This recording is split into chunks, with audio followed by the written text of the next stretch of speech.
It's far too easy to get them to pay attention. Enraptured, they hang on to my every word and follow my every move.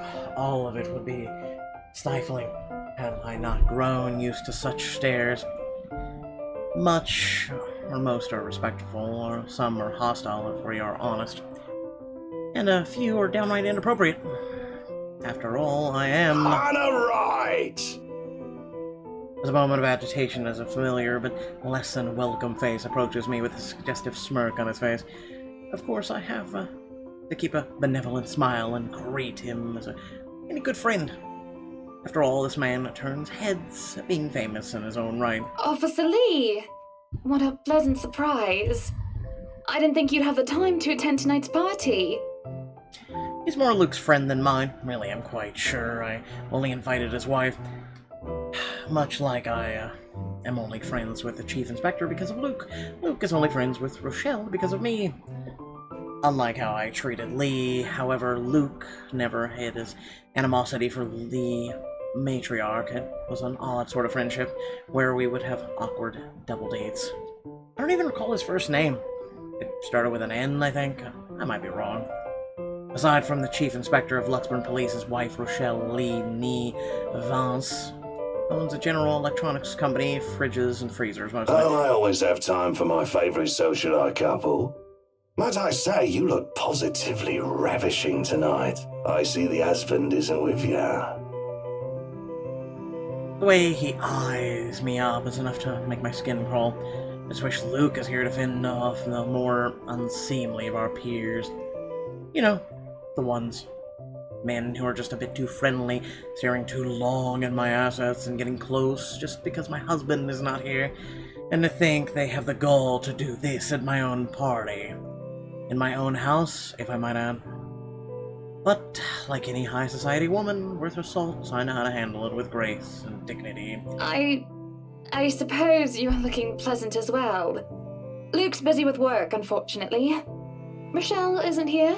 A shame. I do hope he isn't causing you much trouble. That husband of yours can be a bit daft sometimes, acting like he's still some young bachelor. The wife sends her regards and her apologies, but something came up with a doctor and she needed to attend to it. You know her being pregnant and all. We make small talk. Rather, I'm forced to do so, as he would not leave my side after finding his place there. Much to my chagrin, I've been extricated from the few who flock in hopes of flattery, for I can tolerate them far better than Lee. He's a nice enough person, and I adore his wife, who's obviously the brains behind the two, but there is something unsettling about him. I do not trust him as much as I want to. He regales to me tales of Luxburn Police Department, a different affair to the usual gossip I am privy to, and though I loathe to admit, is interesting nonetheless. I expect the topic of business to die out quickly, which would be understandable enough due to the confidential nature of his work.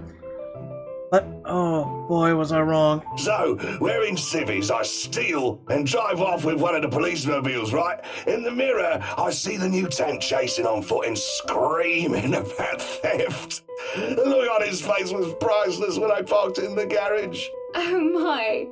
You made him chase you all the way home for a prank. What did Rochelle have to say about that? Rochelle has a strange love and hate affair with Lee. He's a married man who did not grow up past his early 20s, judging by the way he acts. Surprisingly enough, they've been married for a good 20 years. A lifetime, if you compare it to my marriage of 7 years with Luke. I, on the other hand, well, Luke is no Lee. I should be happy about that, I suppose. Sounds like he needs to cough. Although my darling did have his moments. The wife pulled my ear and gave me a good talking to, though. Besides, we live in a flat a block away, so it wasn't much of a grand chase. Weren't you living in a house near the countryside? Moved for work, you know. Or you probably don't. No, I don't. But a flat in downtown. I suppose if that's what you like. Oh, it's horrid. Hate that tiny place, no matter how convenient it can be for work. 55 square yards are not enough when you need to get away from the wife. Okay. I wouldn't mind a place away from the city. Even started looking at the ads. I spied an interesting lot, actually. Heard it was finally put up for sale. Or that something mansion, you know the one with all the ghost stories. I know what he's talking about. There are really only a few urban legends around here. It's... The Ermengarde Mansion? That's the one. Worthy of a king it is. I'd buy it myself, but Rochelle would only gripe if I brought it up to her. Not to mention all the expenses a place like that. It'll be a real fixer-upper. You also have to find someone willing to work there with how superstitious people can be. Yeah, it almost sounds like you talk like this all the If it time. becomes a problem, just hire someone to do an exorcism. Actually, I do know of someone who could be up to the task. You remember the Ludgates party at their Christchurch summer residence? Yeah, you recall? Of course! It was an excellent soiree. Everything was so classy, too. Such call. good taste. Come on, man. Oh, that place was a pigsty until they hired out this interior designer and they turned it into a bloody palace. She worked for the Exodus for their apartment in Soho too, and they recommended her when we were looking up pieces for our beach house in Porto Colom. I think I have a business card right at... No, I must have left it in my other jacket. Anyway, she's called, what's her name, Marianne, I believe, yes. But truly, if anyone were to get that place in McCullough, well, they'd be the envy and the talk of the town. Well, if you put it that way, I might just snatch it up for myself. This place was starting to feel a bit small lately anyway. Sure, a 3-story penthouse might not fit the definition of small for some people. Okay, maybe a lot of people, but it isn't big enough to host grand parties in. As it is, I only invited about 30 people to this one, and it already feels cramped in here. You poor thing.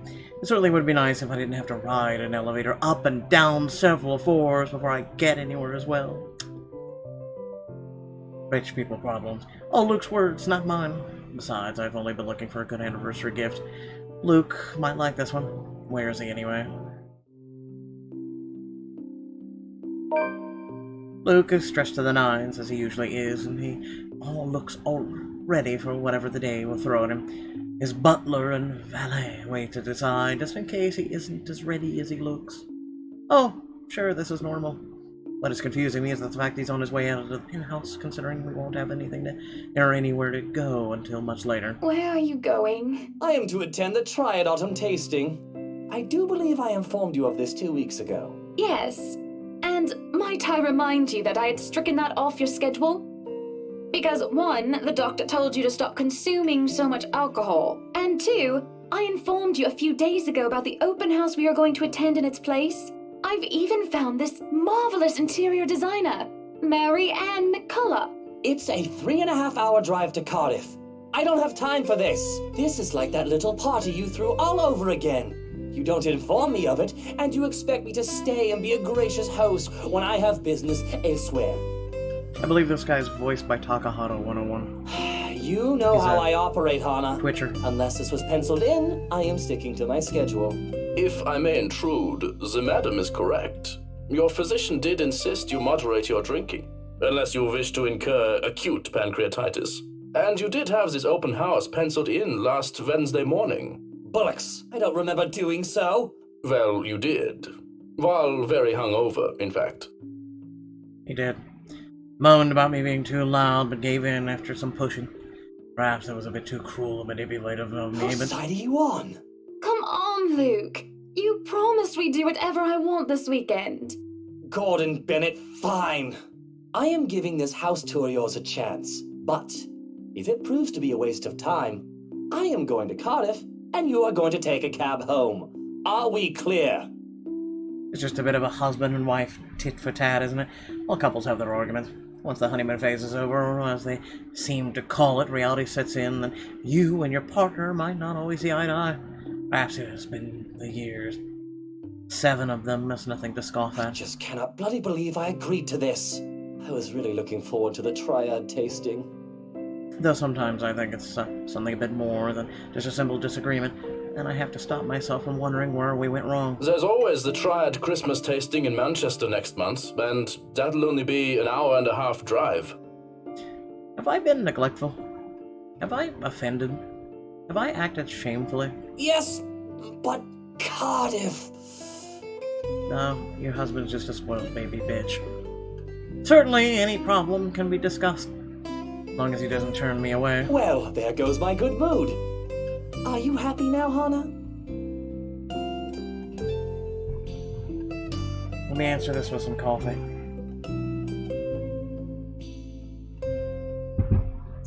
Why must he treat me this way? Yes, I am very happy, Luke. Because for once in a very long time, we are doing what I want. I'm ecstatic. Understood? And this would be perfect if you stop acting like a child who needs their nappy changed. We will be leaving after lunch for the Ermengarde Mansion. You are going to park your rear in the car and keep mum. And you are going to behave during the tour. Needless to say, Luke looks a bit shocked at my little outburst. He opened and closed his mouth a few times, struggling to reply before he crosses his arms to look like, well, a moping child. Any more rules for this little excursion of yours, Your Highness? No. Your mouth shuts now. No wine. No wine? Unacceptable! I am already not allowed to the tasting, and you would deprive me of that simple pleasure? If I see you take one sip today, I will put the stocks under lock and key. Do you understand me? Don't forget the bottles he keeps in his dresser. Whose side are you on? The person who signs his checks. How many times in one day can you ask that? As many times as I need you, traitor! The ride to the mansion is quiet, with Luke having stared out the window the entire way, not paying attention to anything around him. Meanwhile, I am conflicted. I don't know if I should apologize for changing his plans like that. Also, I should apologize to the audience. Well, you guys will quickly learn that Luke is a pain in the rear, and also he's gonna say something here in the future. I don't know if it's during Hannah's playthrough or his. Yeah. Just gonna apologize in advance because you'll end up hearing it. But by the time we arrive at the mansion, I see his eyes light up in genuine interest. Apologizing is the last thing on my mind. The whole affair with Ermengarde Mansion is clearly, certainly an interesting experience. The place had been renovated, restored by the owners to what they claim to be acceptable standards. The mansion itself looks like something befitting a fairy tale or a period piece. It is tastefully decorated, and with a little bit of love and attention, I'm sure it can be a place Luke and I can call home. And the number of other prospective buyers that come from the powerful and wealthy of Luxburn certainly did not disappoint, making this estate his prime property. The ladies are amongst the group who went with the Rose woman. I saw a few other notable faces, though I did not really feel like mingling. Unfortunately for everyone of them, the Wrights are interested in buying. What's been bugging my mind, however, is that Isabelle. What is her problem? I still don't quite understand what is happening. One moment she's scrambling to give us the paperwork to finalize the sale, and then she's panicking over some little sort of prank letter or another. Dear me, is Isabelle all right? It is apparent, with the way she shakes and by the pallor of her skin, something has really shaken her up. Isabella, do you need me to call that ambulance? You know, I never noticed that they do Isabelle for when we're reading it, but her name's Isabella. Wow, okay. I am worried, but it will be best if she is attended to by someone more familiar to her, like our partner. But even then, the girl refuses Rose's offered drink and looks like just about to make a run for it. No, I'm just feeling a bit out of it. They seriously change her name and everything. Excuse me. I'll be back. And she does so, just as predicted, and her partner follows like a concerned mother. There is an awkward air among us, as we are left in the wake of whatever that was. The others murmur and gossip with each other, speaking of the poor, daft girl, and telling the tale to whoever was not an audience to the act in the first place. It doesn't take long for the woman, Rose, to return and pull us aside into the study for what I rightfully assume is damage control. Rose invites Marianne to, hopefully to apologize to her as well, but the woman refuses, saying she is not one of her clients anyway. That leaves myself, Rose, and Luke, the last all too eager to make himself comfortable in a study he's no doubt already claimed as his own. I can't apologize enough about what just happened. Please forgive Isabella. She's been under a lot of pressure lately. She's young, and all those rumors about this being haunted just got to her head. And it must be this terrible heat, too. Not a drop of rain for days now. Are you sure it is wise to just let her go like that? Where is the poor dear? She might get hurt. She's more likely to hurt somebody else, given what just happened. I told her to sit down and take a break. Already rang someone to pick her up, too. That might be for the best, dear. But please, we're here to talk about the mansion, yes? Why, I absolutely adore it! Don't you, Luke? Some of the rooms will certainly have to be repurposed. We want to change the appliances and have Marianne lead on the decor, but the whole thing is just lovely. I guess. It's certainly a lot roomier than our penthouse. Exactly! Lots of space for guests, parties, a lot of room for little ones to run around too. Let's not discuss that right now, Buttercup. Anyway, I do think it would be a shame to let this mansion slip past us. I think it'd be a shame if you died. But you haven't even finished touring the house. Well, we like what we've seen. I am making her job easier for her, am I not? No need for loans or long price negotiations. We can just sign a contract, close the deal. Really, you think the woman would be more happy about an easy sale? I know how these estate agents worked, how long they had to wait, and how much they had to spend even just for a single sale. Why, she should be jumping for joy by now. I'm sure the commission on the mansion is nothing to sneeze at, even if she has to split it with the Isabel girl. Oh, do you think we could have horses here? Yes, those do sound nice, love. Anyway, if anyone else is interested in buying this property, I assure you that I'm able and willing to give a better offer. A vineyard would be nice. Or maybe And we do reward our people quite generously, Rose. So if I were you, I would start on that paperwork. helicopter pad. I pause. There's a small moment of complete silence where Rose and I stare incredulously at Luke. He's a child. His unspoken understanding, a rule between the two of us that we have to put on and act. With our social standing where image matters, it is also important to avoid making enemies, and to follow this rule is an easy feat for me. From youth, I've been well-trained social butterfly, gracious and graceful. Luke, on the other hand... Oh, wait, what, Luke? No, what? Whatever would we need a helipad for? Well, he likes to play the fool sometimes, even if he is anything but. As he throws me a wry smile, I shake my head, beckon Rose over. This is to be our home, and there is nothing she or anyone else can do to change my mind. This is the place that speaks of the power and importance, and the same time of the safety and comfort. Perhaps we could even have our family here. There's definitely no better gift than this for our special date. Why, everything here is absolutely wonderful. Well, except that ugly painting in the study. It's like a bad fake of Edvard Munch painting. Here's the deal. I'm willing to pay 10% higher than your listing price. If anyone tries to outbid us, just add another 5%. I doubt anyone can, of course. Or, you know what? Just add 15% to the listing price, and we can sign all the paperwork now. I guess, if that's what you want. That won't be any trouble. I don't have all the papers now. Didn't think this would be a quick sell. I'll have copies sent to you so you can look over them.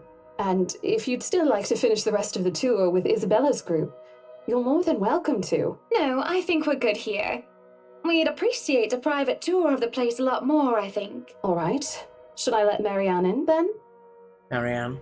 Oh, right. She's waiting outside the study this whole time, hasn't she? I'll need to have a little chat with her to move this mansion project forward. Please do. There's a lot of apprehension when the other woman enters the study. Yet, like a professional, I see the moment when she steels herself and masks her worry. Admirable. We have this project, then? Of course. Will you be needing anything from us? Having the floor plans would be a great start, just so that I can look at them beforehand. And if you could tell me when you're available for a meeting so that I can include it in my calendar? Oh, is a meeting really all that necessary, Marianne? I guess we can send Johans to help you out. You two can start by getting rid of this ugly painting. Hush falls upon the room at my request. What painting? And lo and behold, the painting is gone. In its place, a mirror stands, which leads me to look at my own confused expression. Odd. Well, no matter. Back to the topic at hand. Marianne, dear, we are simply far too busy to meet up. Or perhaps, maybe I should grab my gun. But I guess we can free up a day to meet with you. God, you poor thing. I don't really need another Maudlin Monday reading about Maury anyway. The book club can function without me for one day. What time shall we be seeing each other? How does lunch sound? Besides, my house has a higher priority over the book club. Why, we can hold the next meeting in this place. Surely the beauty and grandeur of it all will inspire spirited and lively debates about whether modern-day writers could match up to the classics. I might as well clear up the rest of my week to handle whatever affairs buying this mansion requires of me. Any social activity can be put off until Ermengarde, or rather the Wright's mansion, great debut. I'll have my fill of great parties and gatherings, especially when I organize them myself. That sounds good. Although, with a project of this scope, we might need most of the day to tackle your concerns. A more thorough inspection of the place is also preferable.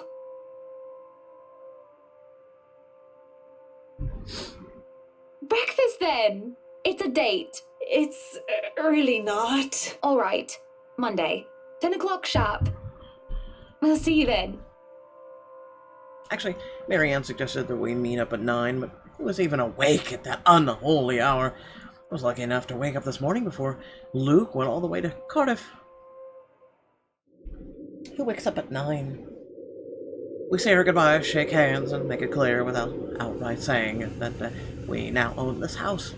By the time we left the mansion grounds, sunset is almost upon us. So, you really want to buy this place then?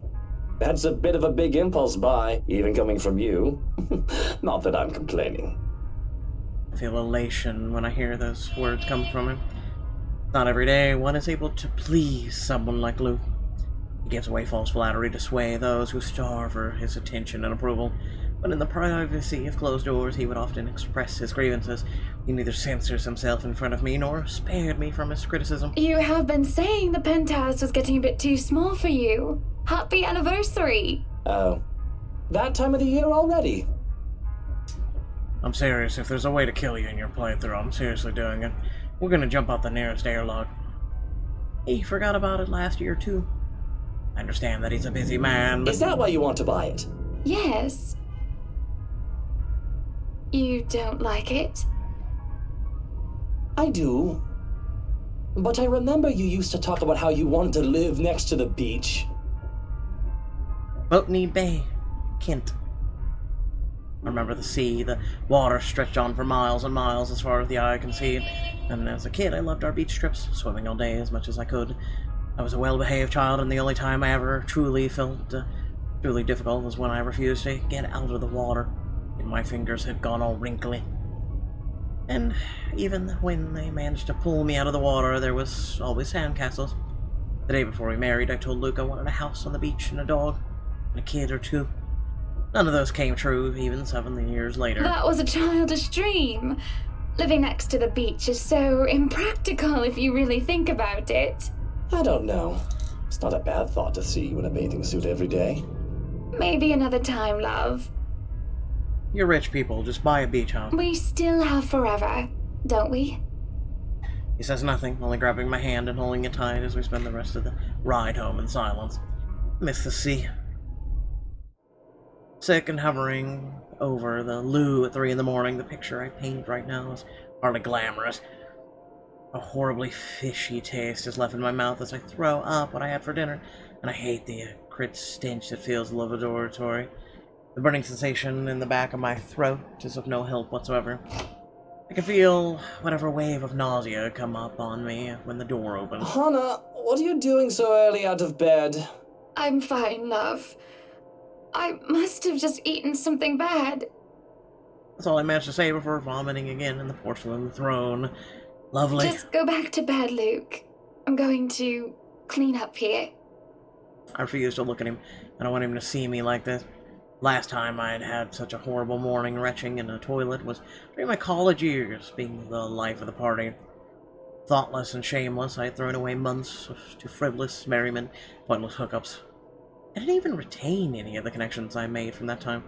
Sure, they still know of me, and still I know of them, and we still do business from time to time, but I've lost touch with anyone who I didn't see on a daily basis.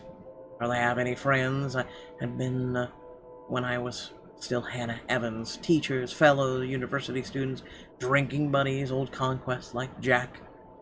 No, don't touch me, sweetie. It's disgusting. I'm disgusting. Luke sits down next to me on the toilet floor to hold my hair even though I cough up more fish. So he does care. Shit! He wipes the vomit from the corner of my mouth and just stares. Do I need to fire someone? I don't feel sick. Just feeling a bit under the weather, dear. It's been unbearably hot as of late, hasn't it? I do wish it would rain. Are you sure it wasn't those sweets? I told you not to eat those sweets. Maybe. Well, don't laugh. Well, I can't help if you make that sort of face. He starts chuckling, and soon enough, he's in a fit of laughter. The scene is happening next to a loo filled with sick. This makes the whole thing bizarre, and nearly makes me start giggling as well. Try to stifle it, though, as I smack him on the shoulder. I'm not making a face, Luke. Stop laughing. Shut up. When he would not stop laughing, I let myself go as laughter bubbles from my own throat. I forget whatever ill feeling plagues me. We are just husband and wife, laughing together at a funny face, the little things in life. I let myself go because I know these moments will not last forever.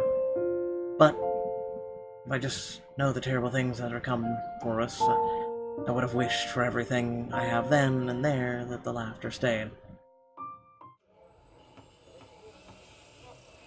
Hiya! Come on now!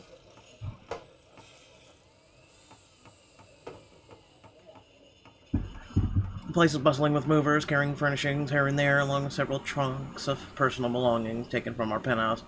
Luke watches them like a hawk, making sure nothing is handled carelessly or gets stolen. Careful now! I know your pictures are framed by cheap plastic, but those are framed by African Blackwood and are one-of-a-kind commissioned paintings. Each one is easily worth a lifetime of what you lot make. Luke, do the dishwashers go into the kitchen or the butler's pantry? Pantry, Buttercup. And it's ruined. You had a moment of humility, and it's ruined. Careful, that's Emma. No, you there, put that down. You do not manhandle a Napoleon Abueva. I can see the exasperation, and I have to send the foreman an apologetic glance. Even Johannes rolls his eyes as he goes by. Considering Luke is always like this during a project, Johannes and I gotten used to it. Poor Marianne, on the other hand, looks a bit stressed at seeing the gigantic mess before quickly going back to work. Everything just has to be perfect exactly the way he wants it. One little thing out of place, one little thing that didn't fit the image he clearly constructed in his head, Luke gets bent out of shape. Sweetie, why don't we go and sort your suits upstairs? Let Johannes and Marianne and the foreman deal with the rest of the work. We have this, Mrs. Wright. Yes, please do go before a blood vessel bursts. Bloodstains are so troublesome to clean. Taking him by the hand, I lead him upstairs into our bedroom. This place has been arranged first so that we can get some rest, no matter what state the rest of the mansion is in. I am definitely glad I can just lie down on a soft, comfy bed after what I've been busy mourning. Watching Luke act like his life depended on getting this move done is tiring all on its own. And I think I have the whole day of this ahead of me. I feel the bed dip beside me as Luke sits down with a sigh. Well, I can't wait for this to be over. I don't know. It's fun seeing you all fired up. Here at home and not at work, you know. You know I can't always be home, Hannah. I have a company to run, unless you've forgotten. I haven't forgotten. You're the one who insists on being there to make sure each and every little thing is under control. I just really miss you sometimes, and I wish you were at home more often. Why, if you're not careful, I might go a bit loopy and I'll start bringing cats home. And soon enough, one day you'll find yourself going home to a farm just filled with felines that follow you everywhere. Oh, don't bluff. The things would shred up your precious furniture. Besides, you don't even like cats. True, true. Dogs are infinitely superior, of course. No, they're not. But what about the wet dog smell? The mess? I'm not cleaning up after a mutt, no matter how cute. If you think about it, a cat would be better. Not always that we can just lie down and talk about these sorts of things. We joke around as if we're teenagers again with very little problem in the way of responsibilities and roles. To hear his genuine, honest-to-goodness laughter is a rarity. This is just the second time as of late. Cat farm. I can only see it as signs of good things All to come. good points. I guess we could just have kids. That is, if you prefer dealing with soiled nappies and sick as opposed to dead birds, mice, and litter boxes. I've already told Marianne about turning the second bedroom into a children's room. I guess sometimes I don't know where I'm crossing a line. I didn't say that I was a good comedian, did I? Not this again. What? I wasn't being serious. It's not something you take the piss out of. Having a kid is a big responsibility, Hannah. We've talked about this, haven't we? I'm not ready to be a parent. I'd probably end up killing the little brat by the week's end. I'm not gonna apologize. God have mercy on my soul. Carly likes you well enough. Mention of our little goddaughter places a conflicted look on his face. Sometimes it's cute when he denies having a soft spot for the little girl. But then sometimes it's sad and it makes me wonder what happened to make him think so poorly of himself in this regard. Yes, well, it's Kylie. The tyke likes everybody and, on the off chance she doesn't, likes them well enough as long as they buy her sweets. And sure, that kid is great. But if I get tired of her, I can ship her back to her father at the end of the day. Having kids of our own will be a whole different monster entirely. You're rich, just buy caretakers. I'm looking for employment. I don't already work 20 hours a day, but, you know, I've never heard him talk about his father in anything but a business contact. I recall Damien Wright kept hearing about him from my own father, even before I met Luke. The business world praised him for running a tight ship, all until one mistake led to a great loss for the enterprise. It was then the news of Luke Wright, prodigy son and successor to the old man, started to show up, and he aided in its recovering growth up until the Great Recession. I'm getting a bit off track. Regardless, I have never heard him talk about his father like one would talk about family. I think you'll be a great father. There is a smile, no matter how half-hearted it may be. I really do think that. He might not be a good, honest man. Part of me knows that, though I try to silence it. But I know Luke well enough that he will be a better father than either Damien Wright or Henry Evans. I love my father, but he never had the time. If it is any consolation, I think you'd be a decent mother. On the other hand, I've never heard of his mother. Silence settles both comfortable and uncomfortable. There's familiarity in each other's comedy despite the awkwardness that has transpired. Defenses and masks down without anyone else looking, we both together and alone in this quiet. But a crash from downstairs startles us both out of our reverie. And soon the Triggerly Puff will emerge. Go forth, Luke! Luke lets out a heavy sigh before coming up to his feet and straightening his jacket. I'll have to attend to that then. Be good, darling, and watch out for your blood pressure. He gives me a kiss on the cheek before leaving while I lay there in a daze. Triggerly Puff. Alone, as per usual. I really should be used to it by now. Who puts a dishwasher in a pantry? Well, when rich people don't know where shit goes. I can feel the minutes tick by with me just lying there, feeling miserable and full of self-pity. I have rolled over to lie on my stomach at this point with my face buried in the pillows, and when there's a knock at the door, grumbling at them to go away doesn't work as a voice comes from the other side. Madam, the photographer from Luxury Living is here. Fine. Wait, is that today? Oh, yeah. People had caught wind of our new mansion, and the very moment we left the open house. Luke had boasted he could acquire the property in no time and allowed a photo shoot for an interior design magazine to be scheduled today. Well, there were complications, and it took longer than it usually does for us. In a minute, Hansi. Your Highness, if you could at least make it through the end. Okay, Hansi. Tell them I'll be right down, Hansi. The mansion ground has been one of the first things to be fixed up, aside from the bedroom. Although it's still a work in the progress, and it has a promising start, and I can already see the flower patches. Luke's favorite daffodils stands out easily, having been transplanted from the pots that used to litter the rooftop of our penthouse. Why, if the moving crew thought that Luke was being hard on them, they clearly didn't see the landscaper on his way out. The man looked like he was ready to faint. Luke seemed ready to kill him by the end of their discussion. It is in the gardens that I see him standing near the flowers in quiet admiration. He is hard to miss. The hunk of a man that clearly did not belong, and that big backpack and suitcase he has with him makes him look much larger.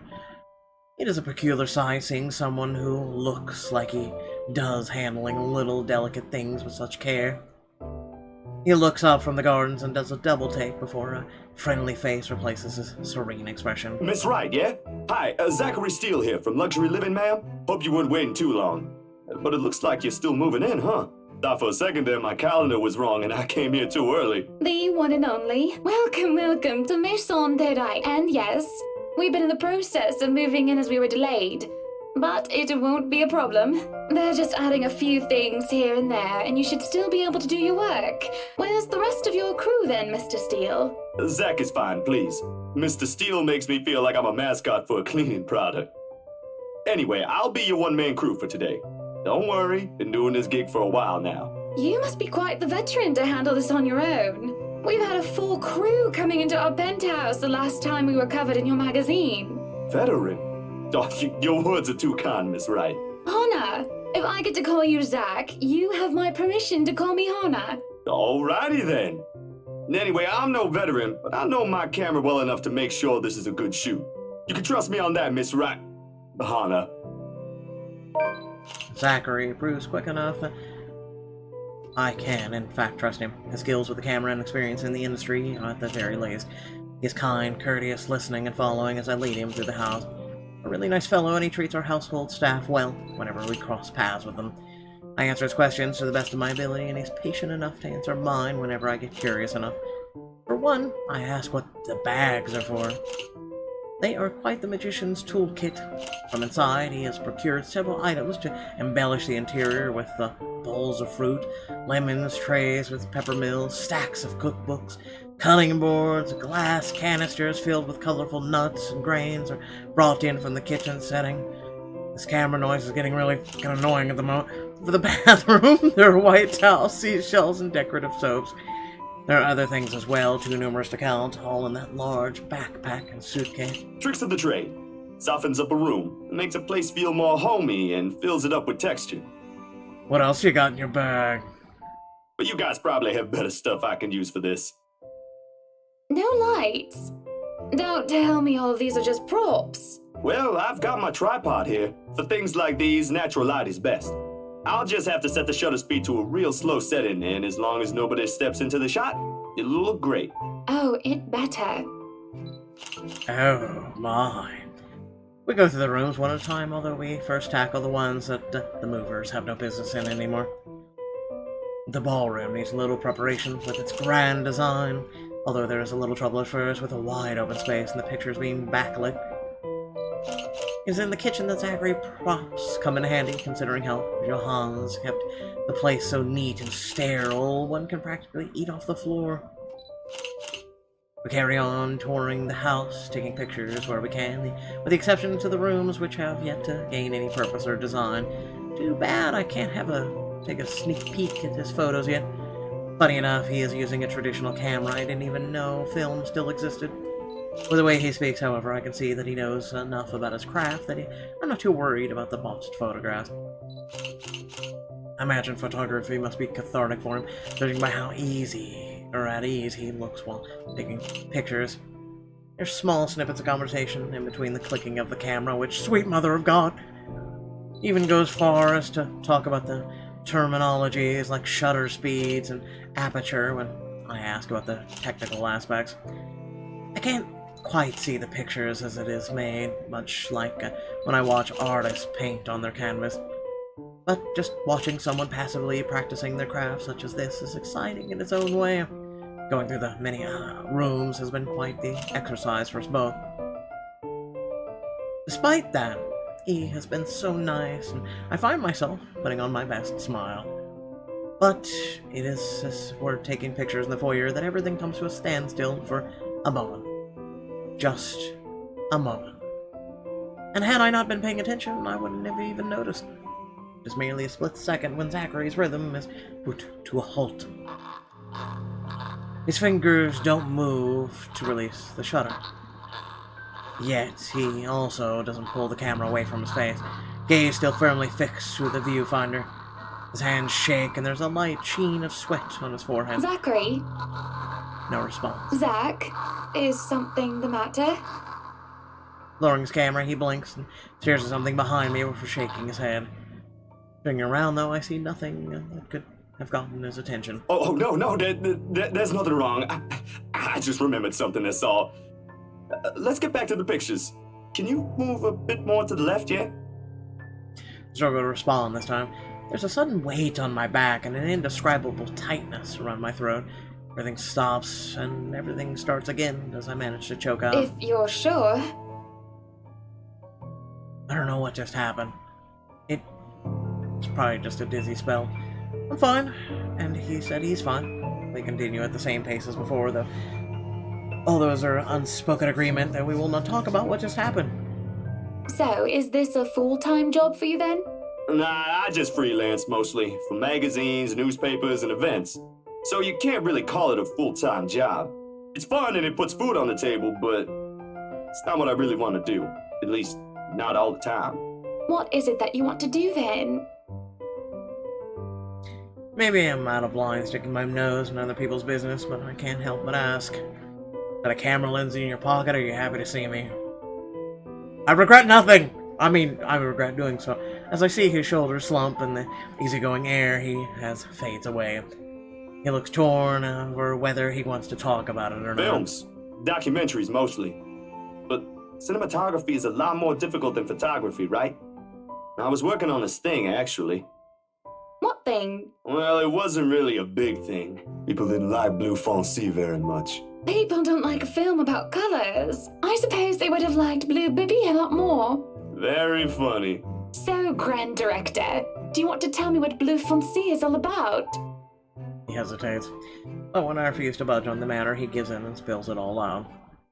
Bleu fonce, le hair, le pos, sombre de no botenex. Dark blue, the darkest hours of the Black British. He speaks with fat passion of one who has gone through the very matter he is concerned with. There is conviction, knowledge, and experience in his speech. Why, I would have told him that he is an amazing speaker if only I wasn't so engrossed listening. Prejudice and discrimination in schools and in the workplace, lesser chances for opportunity and higher chances of being treated like a criminal. He spoke of blacks, the people of color in general, still being treated like second-class citizens. All because of the color of their skin. It is all just positively riveting. And sad. It comes to a point where, he soon loses steam. He looks abashed, realizing what he has just done. Sorry, I just got so carried away and... It's fine.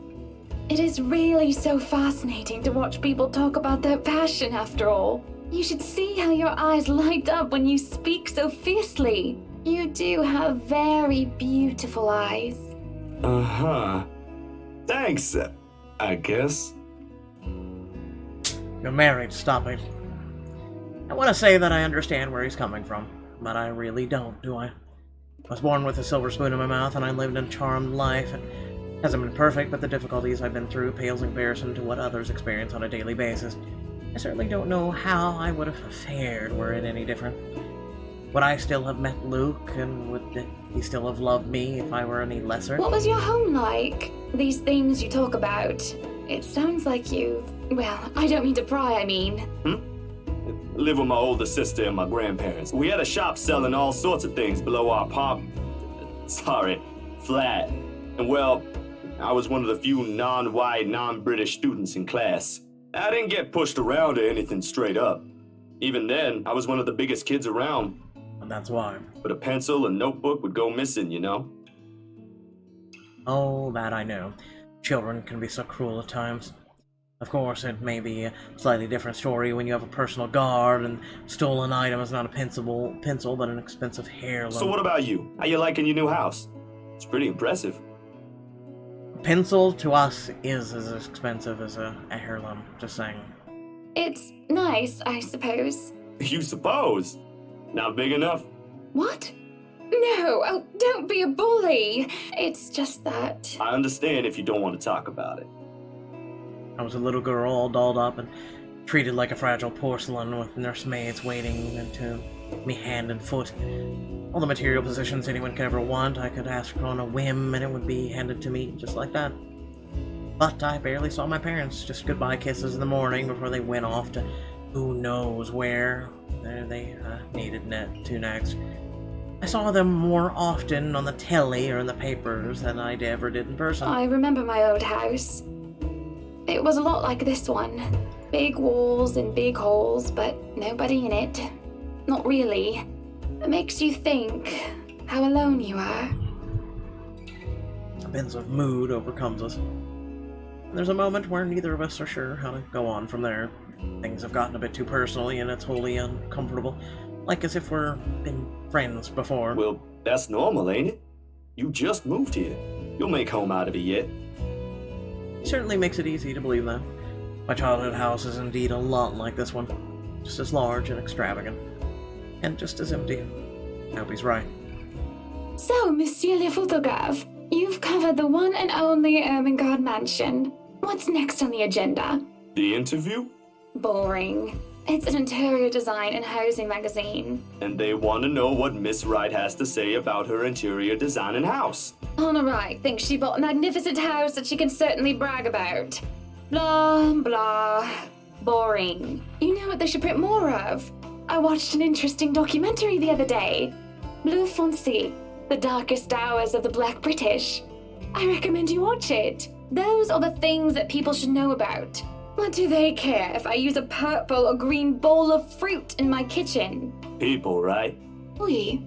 People are shite. What do you think? Do I look good with this angle? I strike a pose while he's being busy, looking taken back for a moment, probably not expecting me to just go and say such a crass word. But he recovers quickly, and after snapping a few shots, he grins. Yeah, vous êtes belle. You want copies of these ones? Yes, please. So, the big boy knows French. Je ne sais quoi. You must have wooed a few ladies. Unless you're into gents. Listen, I've been doing French more, okay? Either way, French is, after all, the language of romance. Oui. Though I don't know about quoting fancy poetry, but I've made lunch for a girl before, and they did like that fancy French cuisine. Can you cook your best? I could cook just about anything as long as I know the recipe. C'est magnifique. It's been too long since I had a nice, proper chat with a good friend. No, Lee is certainly not a good friend, and although we've just met, Zachary is the sort who can probably befriend anyone. He's just a comfortable person to be around. A bit too comfortable. The photo shoot went by a breeze. And somewhere along the way, as we talk and laugh, I find myself getting a bit too close without realizing.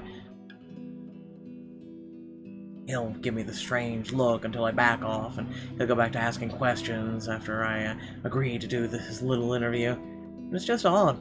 Well, no, me being friendly isn't that odd. That is how I am. Zachary is one that's being odd. Why, anyone else would absolutely welcome the extra attention I give them. He, on the other hand, looks flustered about it. He should be used to different personalities by now, having to deal with the various people when he works. And if not, he needs to start. Perhaps nobody has shown him attention of this kind. But he's a big boy, he should be able to handle me. All it is a friendly touch here, a pretty smile there, and gentle swaying of hips as I move around. Yeah, you're flirting. Zachary grew more red every time he noticed. Am I being mean? I find enjoyment in seeing him unravel.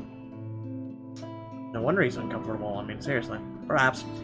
Went on during the interview, and beyond that, there's nothing wrong with what we're doing. Right? If you have to ask the question, there is. Zachary and I are having a playful, friendly chat while enjoying the outside view. At least, that's how I see it. I'm sorry, but I'm really getting distracted. You don't say. That isn't a camera lens in your pants. Could you maybe stop doing that? Stop. I'm not sure if I want to, though. Come to the game and smack her. Stop it. I'll stop if it makes you uncomfortable, sweetie. Sorry. No, I should be the one apologizing. Why, you're a shy one, aren't you, big guy? It's not that, but... He gestures to the ring on my finger and lets the fact of the matter hang heavily between us. Being told implicitly that I am too forward is not a common occurrence. I think I'm more stunned at the fact he pointed it out rather than, well, being rejected. Zach's a good guy. Not that anything is going to happen between us in the first place. It was just going to be some harmless flirting, right? So, you've never had a girlfriend? No. No boyfriend either. You know, just in case you were gonna ask for that one next. And you haven't even had your first kiss? Not a one, ma'am. Do you want to have your first kiss today? I can't help it. I really, really can, and I'm gonna apologize lots later. Surely, by the catty smile on my face, it's obvious that I'm pulling his leg. The laugh I fail to contain certainly gives way, and it isn't obvious. But still, he lights up in embarrassment, stammering and sputtering objections. You're married, and this will be extremely unprofessional. I never said I would kiss you, silly. Oh, Johans! No, what? No. Don't call your butler. She's Hannah. That would be for the better. I don't think his husband would appreciate it if I made him kiss another man. I do not think he can hear us from here either. But it is hard to think you're not taken, Zachary. Why, whoever becomes your girlfriend will be so lucky to have you. You can cook and take wonderful photographs, wonderful meals and wonderful memories. I can play guitar too. You can? Oh my.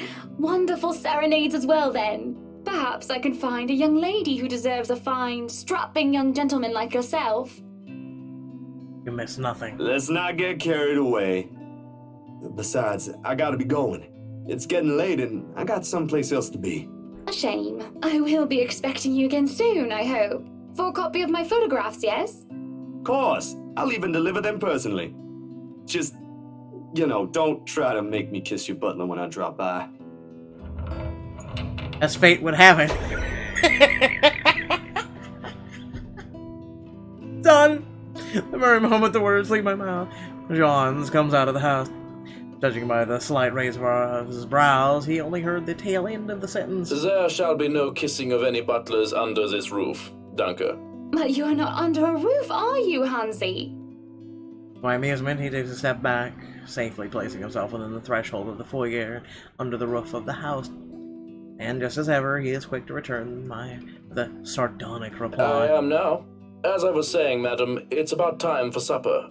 Will I be needing to set an extra place at the table? Oh, what? No, I was just leaving, actually. So, you have a good night, Hannah, and you too, Hansi. It was nice to meet you, Zach, honey. You have a safe trip. Hansi.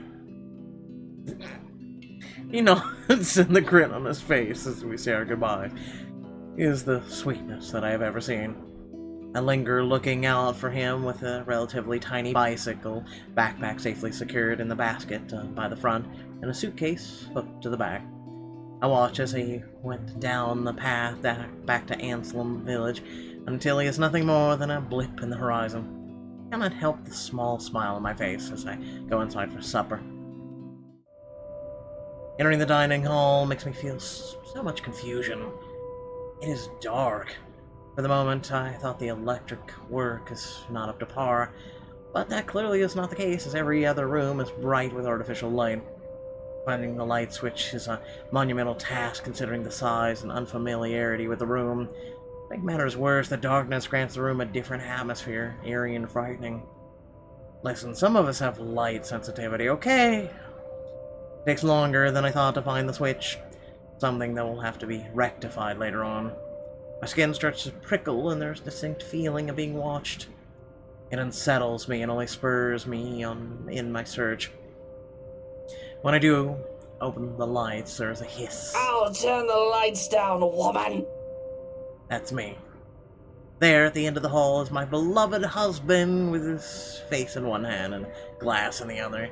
Perhaps I can let it go if it's only one glass of wine. However, I can feel myself go livid after seeing the toxic green liquid gleam mockingly at me. Luke, what? Are you drinking absinthe? You know what the doctor said. Absinthe, Luke. Are you actively trying to kill yourself? Because if you are, we can just hit you with a bloody car. Honeybee, Buttercup, not too loud, please. Besides, it's Lelouch, not too strong. Just hair of the dog that bit me. Helps with the hangover, dearest. You drank? When? This morning, love. Don't be mad. I just needed a few drinks, having to deal with those simpletons. And maybe I had one too much. You don't see me whinging about you leaving me to handle them on my own. I had to attend the photo shoot and interview with Luxury Living. You know that. Let's not make this about me, What's up with the Luke. chandelier just... This is about you and your drinking problem and... Oh, I don't know, Hannah, darling. What if my drinking problem, as you like to call it, is linked to you? If we think about it that way, this discussion is about you. That was pretty mean of you, we on a boat? leaving me alone to do all the work like that.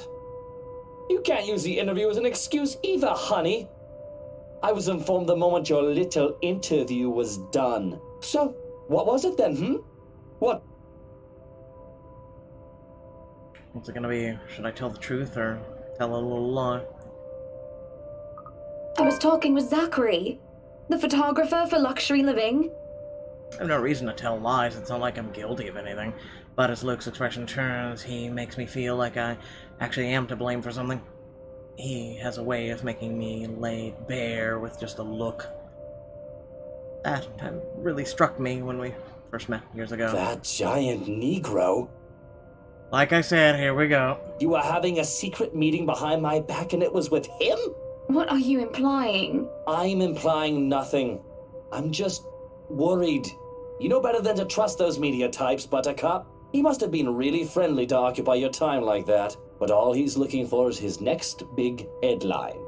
He's a photographer for an interior design magazine. Doesn't matter. You let one little thing slip, one wrong move, and it'll blow up in the telly in the morning. He'll go to his journalist friends to gossip and make a quick quid. Quick quid. Say that 5 times fast. His eyes were the first thing I noticed about him. They were like nature, the grass and trees, wonderful and breathtaking. Now as I look at him, they're nothing but the same shade of green as the bloody damn drink in his hand. He was a perfect gentleman, Luke. I can't say the same for you as of recent. Excuse me again? We're talking about you, Hannah. No. I am pretty sure we were talking about you and your drinking problem, Luke, right? Hangover forgotten during the course of this little spat. The man jumps to his feet. Looks like he's barely stopping himself from throwing the nearest thing he can find. Oh, it is not a problem. I can stop whenever I want. And even if it was, I think you can very well stay out of it, as it only affects my own kidneys or liver or whatever the bloody hell that shite pollutes. Whatever aftermath that occurs because of your little chit-chat with the Negro affects the both of us, however. Look, Luke. Nothing will happen. You have to relax. It was just a friendly chat. Well, now I think I'm getting jealous. Or I would be if it weren't for this damn headache. Maybe you should drink more. Maybe. Supper spent in silence with nothing but the occasional sound of silverware. A grand feast has been served, well, grander than usual anyway, most likely due to Luke's complaints of stress. A platter of native oysters for starters, a tranche of turbot and with purple sprouting broccoli, lemon, capers, and anchovy sauce remains. It looks okay. Oh. Finish it all off, black tea and golden syrup sponge pudding with custard. This I would take. But when our appetites are appeased and the plates are cleared away, Luke stands, kisses me goodnight, and leaves me to stare at my half-empty cup. Lonely in the lull of the night, I sit in a house too big, too empty, and foreign and unwelcoming. Even with its warm tone and homely decor, it feels cold. There's no need for tears, however. I know I can get through this, like every other obstacle I have faced before. There is a minor setback and what I hope will be a long, happy life. To remind myself that this place is for Luke and our future children fills me with a renewed vigor. Besides, looks like someone is having a cry already. The wailing is far away and muffled, yet at the same time it shakes me to my very core as I hear it, as if the suffering is just standing right beside me. Hearing it sends chills down my spine and makes my skin prickle with goosebumps. Who is that?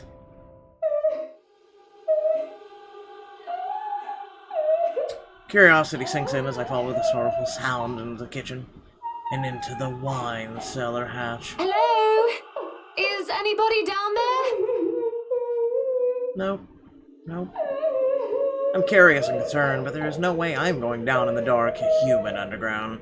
I am not as enthusiastic as Luke, who considers himself quite the connoisseur.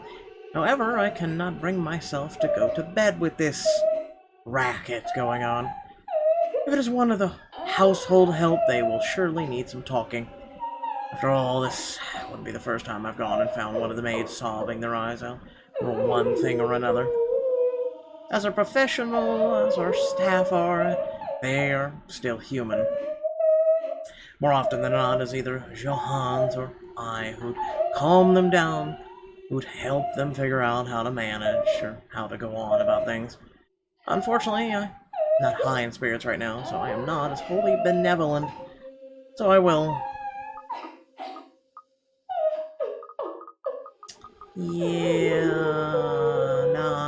Call them out. I knock 3 times, waiting for any sort of reply, yields no results, and I've already touched the floor hatch far too many times than what I'd like. I take a deep breath before reaching out again to whoever's inside.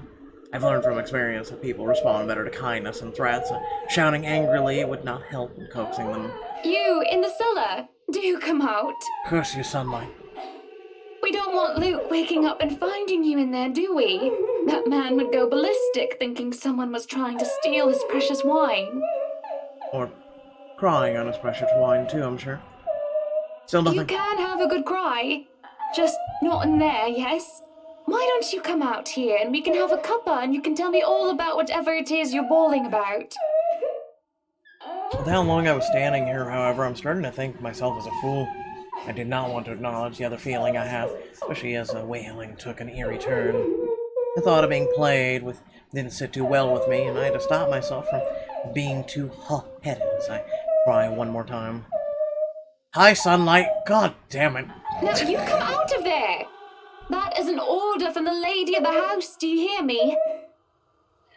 Why, I ought to... It freezes as a hand clamps down on my shoulder. The dread I'm feeling all this time makes itself known as I kneel unmoving, not even daring to breathe. I can feel my heart pounding against my chest, but the touch is gone as quickly as it had seized me. It is only Johannes I see when I look back. Apologies, madam, for touching you like that. I do this. Ah, good. Kinda gives an eerie thing. You were not responding to my voice, and you looked about ready to wake the whole mansion up. I was... Oh, I'm sorry. I was getting rather loud, wasn't I? But that crying woman in there, we must do something about her. He grows silent for a moment and just looks concerned. At least I like to interpret it as concerned, just given how stoic our head butler usually is. Or rather, it must have been concern, as he takes off a glove and presses the back of his hand at my forehead before his worrisome inquiry. I beg your pardon. What? Crying woman? Are you feeling well, madam? In the cellar? Can't you hear her? Madam, Hannah, no one is down there. What? The cellar is locked. Only Luke and I have duplicates of the keys. Nobody is down there. I stare at him in disbelief. But when I listen once more, I hear no cry. Tugging at the hatch for good measure, prove his words to be true. Thing won't budge unless I have a key. Sort of using power tools on it. Perhaps it is time for you to go to bed, madam. You are simply tired and hearing things, a perfectly normal human experience. But if you are still experiencing auditory hallucinations in the morning, you are free to consult with me. What's all with your butler? There's a cold feeling in the pit of my stomach as he helps me up to my feet. What he says makes sense, and who I am to question someone who used to be a doctor. Ah. Just tired, that's it. Long day of moving, the interview, dealing with Luke. All's drained me of any proper sense. Yes, I suppose you're right. I just need some sleep, that's all. Of course I'm right. Go on then. Gute Nacht. Good night, Johannes. Good night, house. It's just fatigue. That's what I keep telling myself, although I can't ignore the strange feeling in my gut. Either there is something wrong with this house, or there is something wrong with my head. Sleep will be elusive tonight. Luke is already gone by the time I rise. There isn't a single hide nor hair of him to be found, and trying to call him on his mobile is a bust, as it only goes straight to his voicemail. That's twice in a row he's gone on me. For him to disappear today of all days is a bit upsetting because of what's to come. The morning is once again filled with a whirlwind of activity. Fortunately, I'm much more refreshed as I take a break from my responsibilities. I haven't the faintest clue where Luke was yesterday. Today is going to be a busy day, although unlike Wednesday, the master of the house isn't here right now, absent once again from his duties. Hopefully he'll be back in time for the party. This is our house, after all. A ground housewarming party for the wonderful Wright Mansion. Every person of importance from Luxburn is invited, and there will be a few guests flying in as well. Of course, there will also be some people from the media, along with friends and acquaintances who are made no less important, regardless of their status in society. Marianne and I discuss business, last-minute touches of the house before finalizing everything. Not that there is much to change from our original plans. Bar any huge additions to the property itself, the mansion is nearly 100% complete. You have certainly exceeded expectations, Marianne. Everything looks so marvelous, and in such a short time, too. Well, I can't take all of the credit.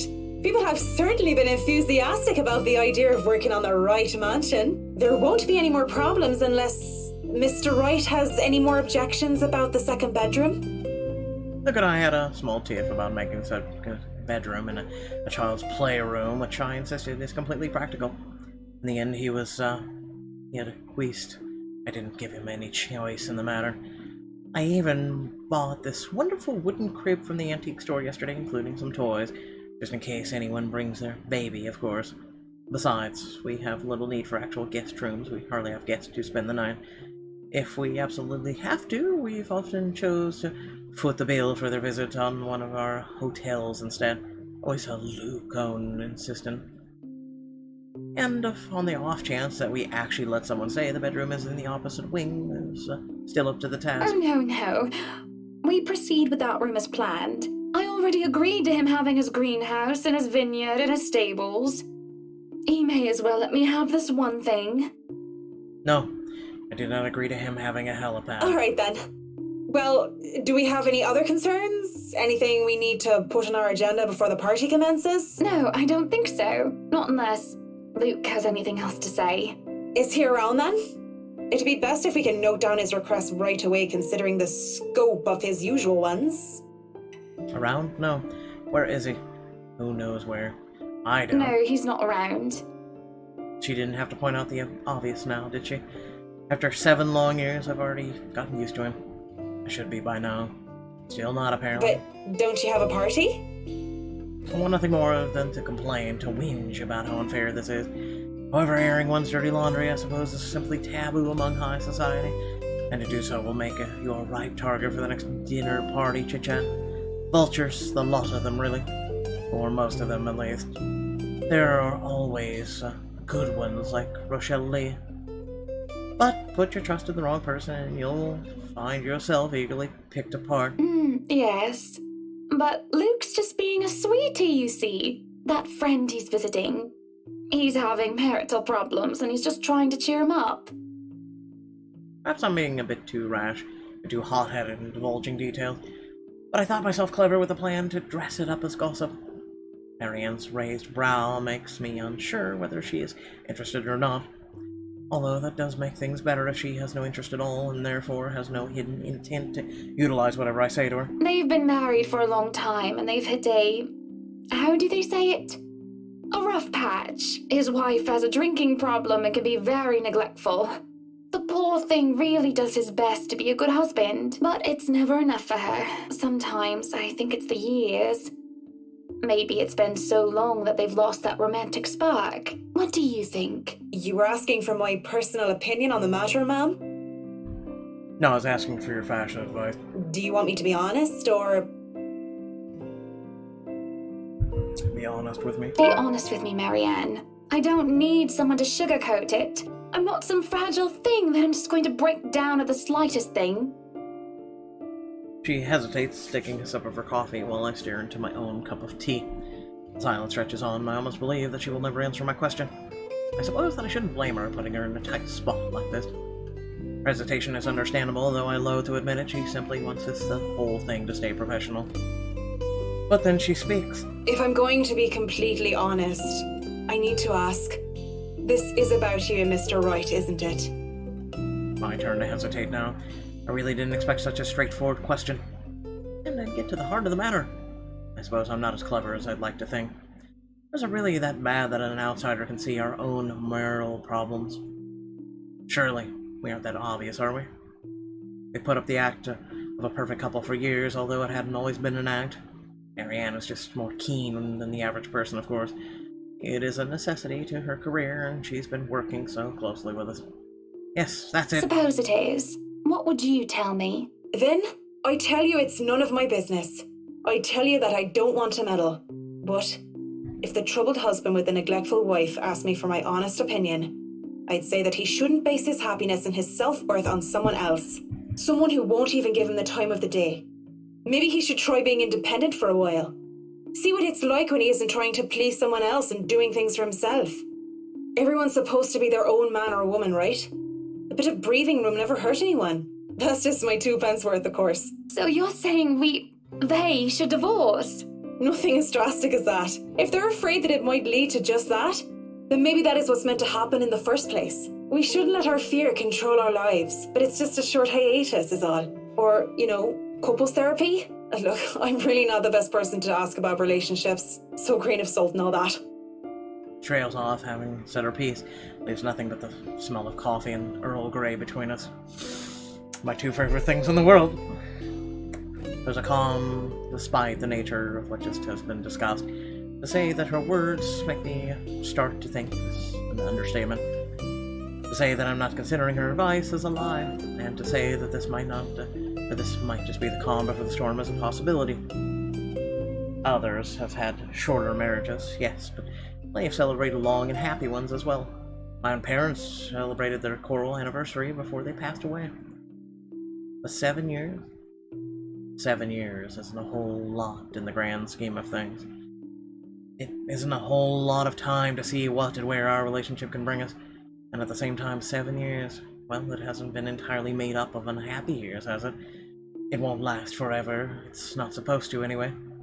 Just the dread, the thought that it might last for a very long time.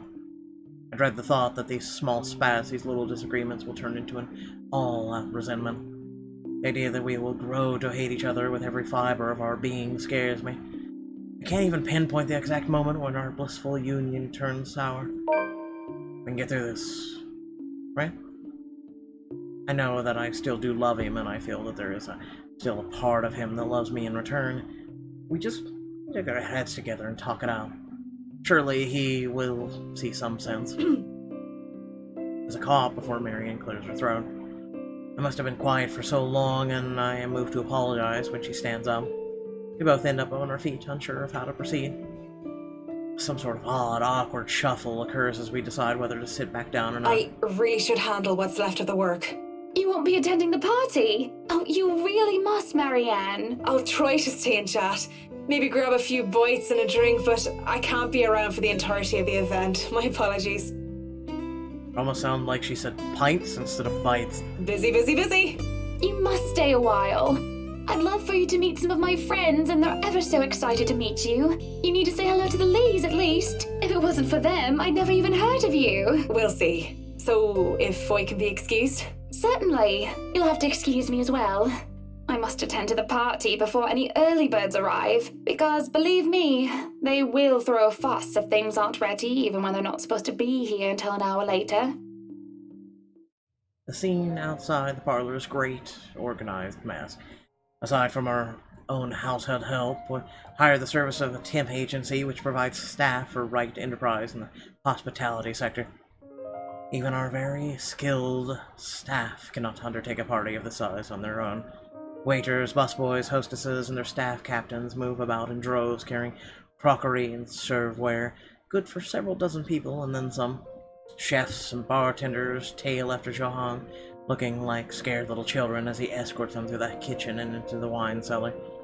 To reuse the stocks to select what can be served at the party and what can be used for cooking. Schnell! We have a lot to do, and I believe we did not hire snails. Snails are for the dishes. String quartet readies up to play for the evening, tuning their instruments as they fill the air with idle chatter. Floral decor where thousands fill the vases, trees, baskets, while petals are scattered along the driveway up front. An ice sculpture of a reindeer is brought in carefully by a pair. It is followed by a simple cake, just a 5-tier white chiffon, one with white chocolate mousse, fresh berries, and a light dusting of edible gold leaf. No joke, it's literally gold shavings. Rich people. But despite the fact that I told Mary Ann how I would attend to all this, I find myself unable to focus or care for any of it. I still have our discussion running in my mind. Looking at all this, I only see Luke everywhere. These are all grand things that Luke wanted to have for the party. I'd wanted a small, elegant, and simple gathering with only a few selected and invited, namely the people who I would actually trust enter my home. I did not want bloody politicians or paparazzi in here, no matter how used I am to catering them. At least be here for your party. Damn it, Luke. The entire thing screamed Luke Wright. And I can't help but add another question to the growing list of queries. When did I lose myself? It's always about him nowadays, isn't it? What about Hannah Wright? What about Hannah Evans? Used to be my own woman who made her own name, her own career, and her own decisions. Sure, I was already a social butterfly that I still am today, but it wasn't all empty, shallow gossip and sitting pretty. I was also lauded for my knowledge and talent. Finance manager wasn't just handed to me just because my father owned the company. I had insisted that I start at the bottom, and I could work my way to the top and prove myself. And I did. I worked numbers, managed budgets, money, accounts, analyzing the competition and market trends. There was a calculation of financial risk, cost reduction opportunities, auditor liaison, and public relations supervision and staff, and, well, I generally had a huge slew of responsibilities. Admittedly, I was already quite the attention seeker even back then, having dedicated most of my youth craving for my parents' approval. Failing that, I turned to others, looked for praise from anyone who would give it, however fleeting it was. And Luke, oh Luke, the way he looked at me, the way he watched me and took a genuine interest. He had me disgustingly obsessed since day one, hasn't he? He saw me for me, Hannah Evans, with both my faults and my achievements. The man didn't treat me like some damsel in distress or some prize to be won. I remember the nights before we were married, where we talked about everything and anything. From big things like business, society, philosophy, to little things such as what we had for breakfast, or whether we like cats or dogs more. We both prefer dogs. Nowadays, I'm just Luke Wright's wife. Mostly my fault, isn't it? They told me that husbands preferred wives who are docile and subordinate. A woman who will always be there for him, yet would never outshine him in all aspects except for her beauty. A wife needs to be at home, attend to his needs, to have children, to take care of them in his absence. They said I have no business working anymore after I was married. I can blame society. F society. But I listened. Before I can fall further into this introspective pit of self-loathing, someone calls for my attention. The guests have arrived, madam. And Luke, Running a bit late, I'm afraid. Late for his own party. That man, I swear. He's probably looking to make a dramatic entrance, knowing him. Open the doors, then. We mustn't tarry. Cars line up the driveway, peppering the front of the mansion with vehicles of every kind. Grand tours, supercars, even the odd high-end muscle car or two. Convertibles, grand saloons, and other luxury cars can be seen being parked by valets. A handful of cabs drive off, possibly for those who thought it too troublesome to bring their own cars. There are at least 2 different media vans as well. They're all here for what may be considered the biggest event of the year for Luxburn. So far, who knows what we'll plan for the winter holidays. Welcome, everyone. Please, make yourselves at home. Some of the guests idle, enjoying the warm, if not strange, sunshine we are experiencing, where gloomy skies inevitably return. They greet acquaintances and friends with warm smiles, others less so. From where I stand, I can see the hierarchy of power, the ties that bind these individuals, whether through convenience or necessity. However, there are also a few who are not here to further cement their current place in high society, such as a young man with his oriental air, ignorant of the looks he receives from women and men alike. Be careful with Shirley, alright? Or the rose-haired woman talking on her phone while she looks unsure of why she is here exactly. Yes, I'm at the party already, Mom. Yes, I'll say hi to her if I can. I see Zachary, the photographer, as well. He talks to a few of the other media crew with an air of familiarity. I was just here a few days ago, yeah. Yeah, and the inside is huge, but the staff are pretty helpful if you get lost. And invited Father Norman, too. It's the least I could do after he blessed the mansion on my request, aside from my small donation to the church, of course. But the poor man had taken ill and went through a nervous breakdown of some sort the other day. And then there are people like the Chief Inspector. People who I can never be too sure about. People who stand on the border between being suspicious and being trustworthy. Thank you for the invite, Anna. Oh, you need to clear your throat again, do you? Husband still missing, I see. I should be saying the same of your darling Rochelle, Lee. The doctors again? She told me she'll just be in the gardens. Bet she's lying and that she's somewhere around mingling, gossiping with the other ladies. Or cheating on you. No offense, but that seems to be all you ladies do at these parties. And aren't you gossiping right now? Yes, well, what about Luke? Should we file a missing persons report now, or do you want to wait 24 hours? He's around. You know, I can tell if someone's bluffing. His body's in the garden. You want to go see it? Don't tell me, let me guess. He's finally drunken himself to death and not wanting a scandal. You've hidden his body. Oh! I was wanting to give this housewarming gift to him personally, too. It's a plate that holds a wine glass so he can stop killing himself with liquid lunches. Looks like it's too late for that. Nothing like that. Besides, this is a hardly polite conversation. Oh, relax. I'm just trying to be cheeky to lighten the mood. The man doesn't serve dodgy plonk like the others when I visit, and he pays his respects well enough. I could use a glass of wine or 3, actually. Rochelle's been in a horrid mood. Threw her stilettos at me the other day and almost took an eye out. Not sure if this is how it usually goes, but I blame the pregnancy. I wouldn't know, would I? Still no plans for a baby? I guess that's for the best. If it's this bad now, I can't even imagine how bad it'll be when that little baby bump becomes... I mentioned how I don't trust him. No matter how hard it is, I try to do so. Cool. At least you brought a gift, I suppose. Why don't you just go inside and have some wine, Lee? Think I will, thanks. Well, I'm glad you will. Go ahead. Greetings such as these carry home a guest continue to trickle in. Whether we have short conversations or merely shake hands and nod heads, I make sure to attend and welcome each of them. As the first hour passes by, the rest of stragglers and I adjourn to the ballroom. Any latecomers will have the attention of the porter instead. I have other duties to attend to.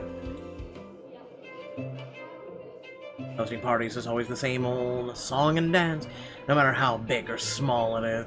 You make sure your guests are well fed, have good company and have them generally enjoy themselves. So when my opening remarks are done, when the band has started to play and the guests have all started eating, I find myself wandering around aimlessly until I am pulled aside. For a while, I stayed with a small group and entertained them before excusing myself, and when they're not anymore watching me, I end up watching them. When they don't listen, I do. The local banker is having trouble with his daughter. He wishes to marry her off, but she wants nothing more than to make music.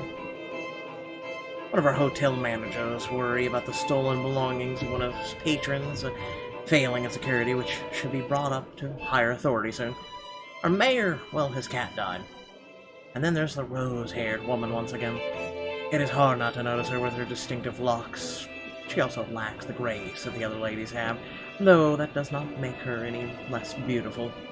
Her stance and the air she exudes instead are strong, and they make her stand out despite her casual attire.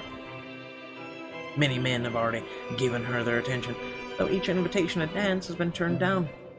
I approach intrigued, although it is no great mystery what occurs or occupies her attention, with the glances she keeps sending towards the boy with the oriental hair. She remains unaware, though, even as I stand beside her, pretending that I am there for a drink. You would catch his eye a lot better if you wore nicer clothes, don't you think? See nothing wrong with what she's wearing. Didn't realize the housewarming was going to be this fancy. I would have gone with a nice dress if I knew. Oh, you're fine, dearie. It's only really the parvenu, those who climb, that come to these parties all dolled up. Quite the black-haired beauty, isn't he? The boy comes over, but I do nothing to speak any softer. He merely passes by, and it is a wonder he doesn't hear what I say. Who, Ash? You know, you really shouldn't have turned down those offers. If I wasn't married, I'd happily go dancing with those young men. But you said a name. Ash. That's the exquisite lad you've been looking at all this time. I don't know him, and I'm the one hosting this party. That must mean you know each other. Is he your boyfriend then? Because that would explain those rejections. In my life, I have never seen a face grow red so fast. The shade of her hair did not help at all. This is the most pink I've seen on a person, really. What? No, that's ridiculous. He isn't my boyfriend. Such a violent reaction. A simple no would have sufficed. Many here would be happy to hear it. Listen, it's kind of like Sakura and Sasuke, okay? It's a thing. And I haven't been looking at him. That's right. You've been staring. Quite heatedly, in fact. Although I'm not sure if you look like you want to kiss him or kill him. It's more the latter currently. Just don't go murdering him on my property. I don't want to walk into a room and suddenly find a body there. Wavers, I feel the burning of someone's stares. It is a chilling, and though I am used to enduring the gaze of others, this one makes the hairs on the back of my neck stand up.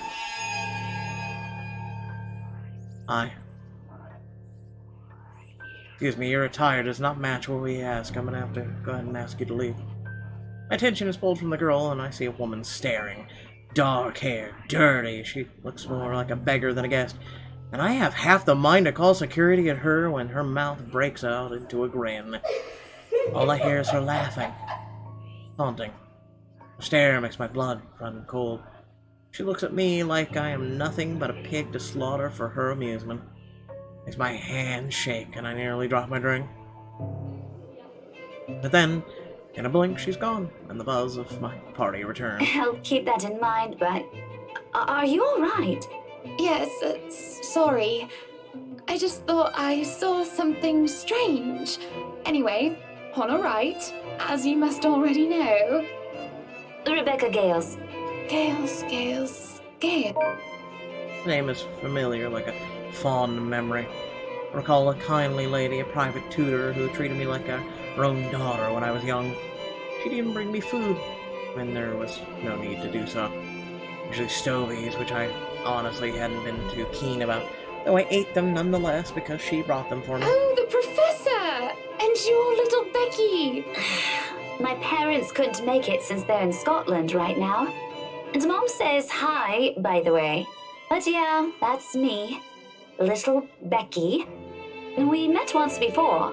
Yes, oh, I remember you. You were the cutest little thing with glasses. And when we met, you were having boy troubles with this lad called something with an A. What was it again? Aaron, Alan, Adele, Albert, Alexander, Andrew? Ash. More less off names, the more red and more quiet Becky gets. She starts to look a bit miserable as her body language shows discomfort and stiffness. Perhaps I've triggered a horrid childhood memory. Surely I hadn't been mean when she visited with her mother. I don't quite remember all of it. Ashton!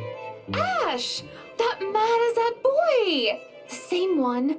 Oh, goodness me, after all these years! I can see why, though. He's quite dashing. You don't really need to announce it to everyone with an earshot, you know?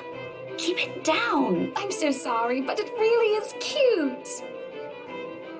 And a tad bit sad. So, this is a nice party, Miss Wright. Please, Anna's fine. We're friends of a sort, aren't we? We must be friends, seeing as I know about your little infatuation, Becky. Don't you worry, dearie. You'll have your happy ending yet. I'm not too concerned about that, am I? That's not what I'm looking for. Oh? And what makes you think that? Doesn't everybody want their happy ending? The idea of happy endings sounds like they're just for fairy tales. Listen, if he comes back, I have a cough. And they are, sorta.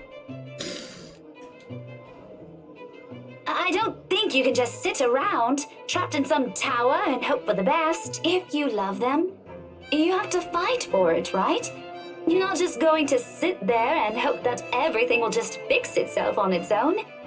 Like everything, you have to work at it. But what do I know? There's a grimace, although she starts to relax around my presence. How long has it been since we met as children? Certainly a long time. She was tiny back then, if I recall correctly. I'm sure the daughter of the two greatest professors I've ever known is smart enough to know what she's talking about. But have you told him how you feel? And it's been what? 20 years? 17, actually. But no, not yet. He can be a bit dense. I was hoping that maybe he'd notice on his own and... Well, that won't do. What if you two become husband and wife? He's not to be dense when he's sworn himself to another person. Why, you might just as well consider leaving before the day's even begun. If that happens, I'll have to give him a good ear bashing, won't I? Whoever anyone ends up with, it's not going to be a perfect relationship anyway. There's going to be things you'll love and things you'll hate about the other person. We're just humans. It's funny. Here I am, trying to give you advice when you did the very same thing back then. I remember you giving me a makeover when we were still kids. And you were the first I told anyone about my... I do remember now that she mentions it. Did I give her the yellow summer dress or the pink blouse?